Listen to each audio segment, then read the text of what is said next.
Obrigado, Reverendo Hernandes, por nos conceder esta entrevista. Pois não. E eu gostaria de lhe fazer algumas perguntas. E a primeira é que elementos é que devem fazer parte de um momento devocional de um cristão? Porque às vezes chegam pessoas e perguntam: eu quero mais de Deus, eu quero buscar a Deus. Por vezes podem ficar um pouco perdidas. Então, que conselhos práticos é que o irmão poderia dar? Pois não. Primeiro, é importante destacar que a nossa vida devocional, a nossa vida de intimidade com Deus, de comunhão com Deus é vital. E isso pode variar de pessoa para pessoa. Muitas vezes eu lia os diários, as biografias dos missionários, dos avivalistas do passado. Tinha hora que me dava um certo complexo de inferioridade em relação à vida espiritual deles. Ao ler que eles levantavam às 4 horas da manhã para orar, eu falei, meu Deus, eu acho que eles eram mais crentes do que a nossa geração. Até que eu me dei conta que eles, 8 horas da noite, estavam dormindo. E se você dorme 8 horas da noite, 4 horas da manhã você já dormiu 8 horas. E está na hora de levantar mesmo.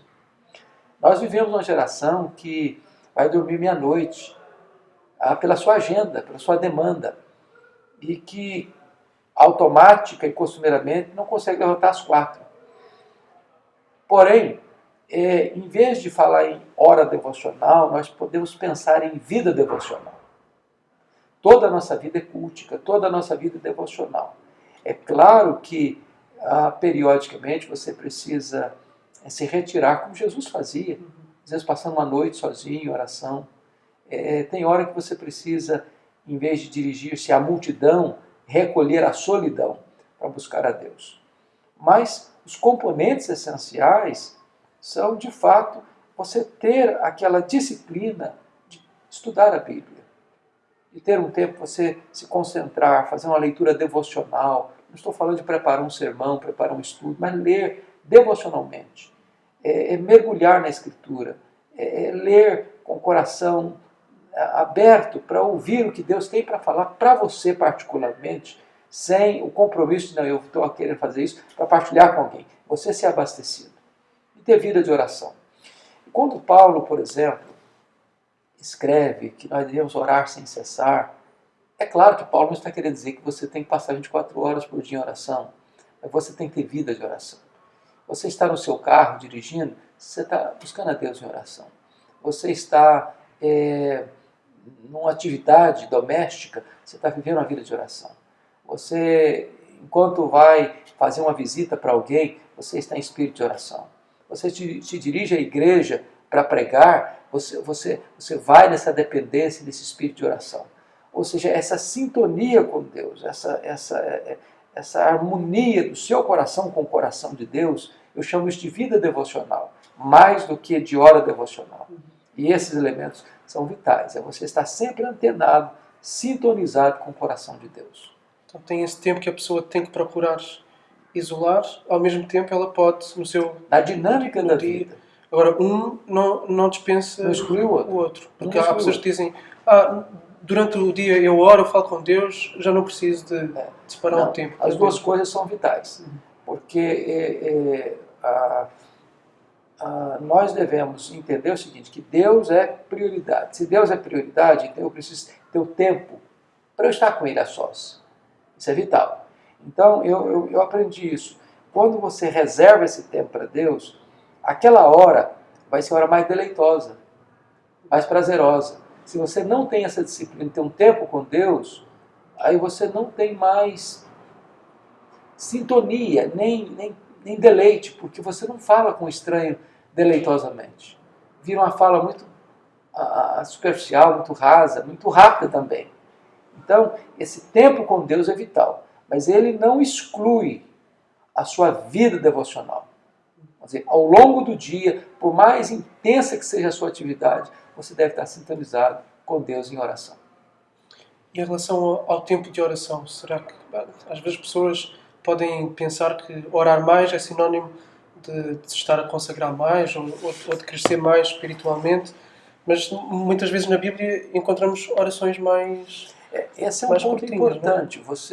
Porque eu acho que se você pegar, você tem todo um período que a pessoa, como Jesus passa uma noite inteira em oração, e você tem orações relâmpagos, com a oração de Neemias, de estar diante do rei Artaxerxes.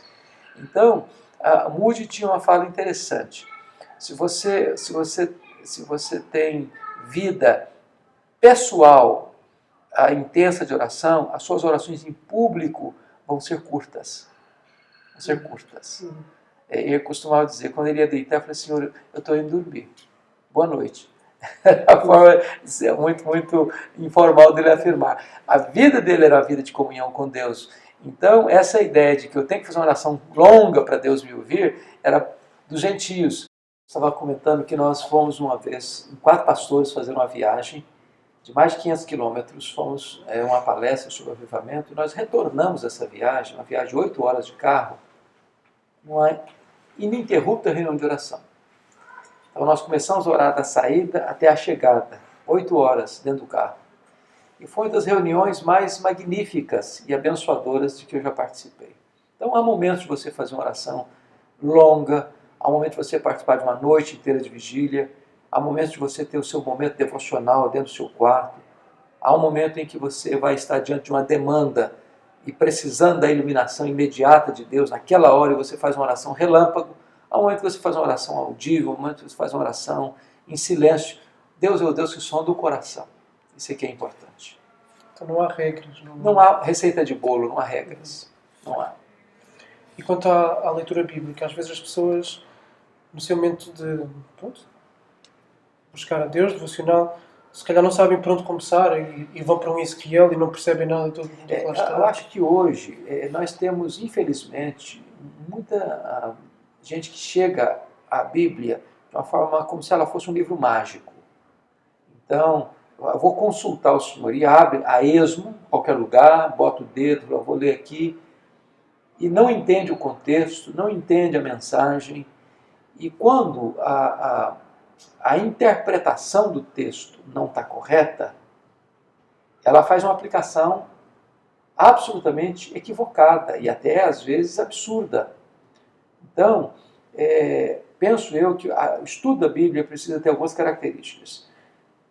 Estudo devocional não significa estudo intimista ou subjetivista ou uma interpretação fora da única interpretação correta, que é a interpretação à luz do seu contexto gramático histórico, para entender o que é que Deus disse, o que é que a pessoa quis dizer quando escreveu aquele texto, e fazer uma aplicação pessoal.